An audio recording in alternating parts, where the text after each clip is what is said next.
So we're doing RLcraft hardcore. So we spawn into our first world in an icy biome. Not the best, honestly, because there is a temperature gauge in RLcraft that when you're in a cold enough area for long enough, you start dying. And I have to do a couple of tweaks to my visuals and all that stuff to make sure the gameplay is watchable and smooth. In RLcraft, there is a mod called No Tree Punching. This essentially just means that you can't go up to a tree, hit it, and then get tools right away. You have to do a couple of things. So you'll see me picking up rocks and breaking gravel to get flint, and then breaking on a rock to get flint shards, and then you use that to make a knife, get string, and then cut down a tree. It's not very difficult, and then as you will see, from breaking a leaf spawns an enemy, Spriggans. These guys will spawn in whenever you break, well, they have a chance to spawn in whenever you break grass or like leaves, anything natural. They protect the environment basically, and I choose to run away from him instead of engaging because all I have is a flint knife at the time. And you also see that you have to shift or right click on items on the ground to pick them up. And you'll see in the bottom right that there is a health gauge that isn't the main bar. So in RLcraft you have sectioned health. So basically your health bar at the bottom left in your inventory area is completely useless. It means nothing. The only thing that matters is your health on your body and your head. Those are the two things that determine if you die or not. Your arms and legs can get damaged, and if they go down to empty or very low, you'll have like punishments like weakness or slowness, depending on which relative body part you've messed up the most. So not much happens this first attempt. I run around a little bit, collect some wood, run around. I'm very cold constantly, so when you have that temperature gauge, moving will keep you warmer because it's similar to real life. And I decide to craft a pole and a shield. This is going to be my basic setup for like every single playthrough, just because it's a pretty good weapon combo. It's long reach, good damage, good defense. And that little dark nymph guy you just saw there, he heals you with regeneration. So I run around a bit collecting wood and stuff. Again, I'm just gonna kind of breeze through this first game because it ends pretty quickly. So I run around, I mine into a cave, start starving. I kill a llama, do some other stuff.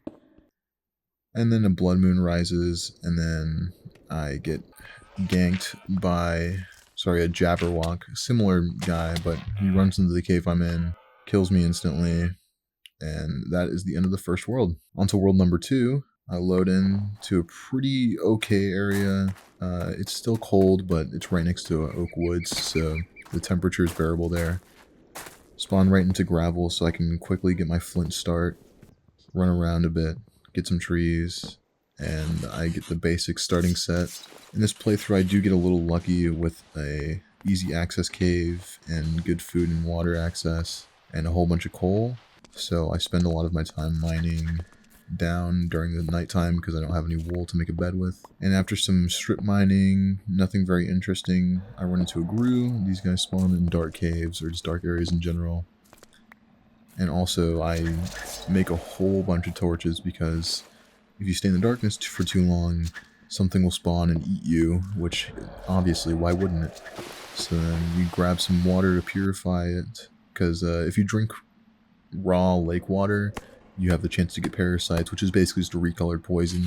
And after I spend the entire night mining, jump out of the cave, I start running around, and I kill every mob in sight. Now that I have some basic tools, you can pretty much get away with killing those Spriggans, because they're not very dangerous, and there's Reapers in the game, but they're also pretty tame if you have the tools to deal with them. I get lucky enough to find this pre-made house, and I decide to base here for a little bit. Unfortunately, when I mine down, I find a dungeon, which I thought would be good, and I start farming spiders for levels. And in this game, you can You can't farm spawners infinitely. They will eventually break themselves after a certain amount of time, so you can't just get really safe in one spot and farm them infinitely for levels. And in this game, levels are very important because you have to level up your mining, attacking, defense, and all that. That's also another reason why hardcore is much more different than regular mode. In regular mode, you do have randomized spawning, but you get to keep your experience points and levels and all that stuff between lives, which kind of makes it a little easier. I run into Gnek, which is this little harpy kind of looking dude, and because I did not prepare correctly and I thought it would be smart to put a 1 block gap between there, even though I shouldn't have, I would get cornered in my staircase after trying to block it up, get killed, and that is the end of World 2.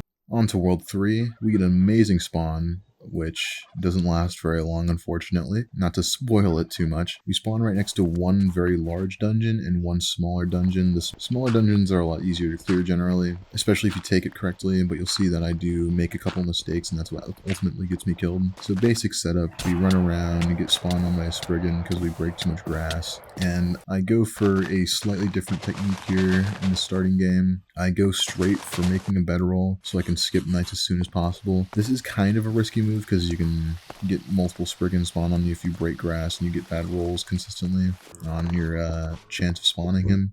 Fortunately, I don't get any of them besides for that first one at the very beginning. And after a minute of collecting some resources, making weapons, and creating a safe house for myself inside of this dungeon, I start farming out zombies, and you'll see that I instantly break skeleton spawners.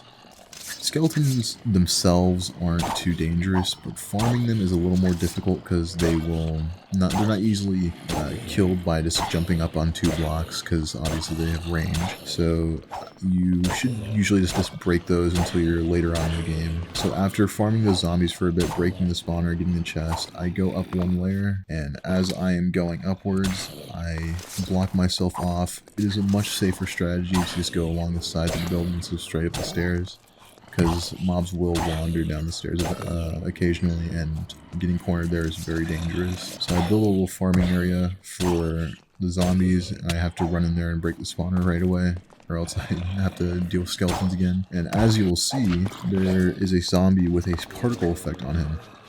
These particle effects are very dangerous.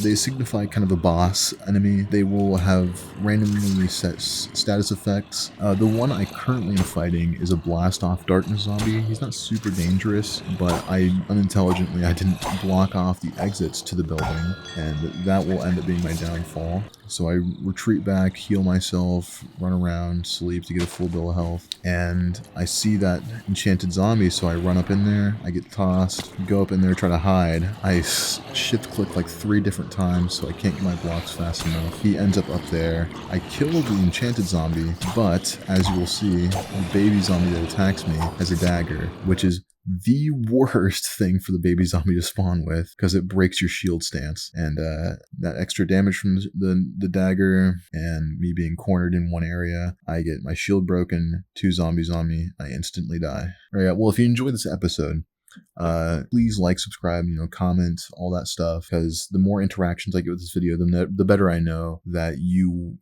guys want to see this. And there will be another episode tomorrow, and I'll see you next time.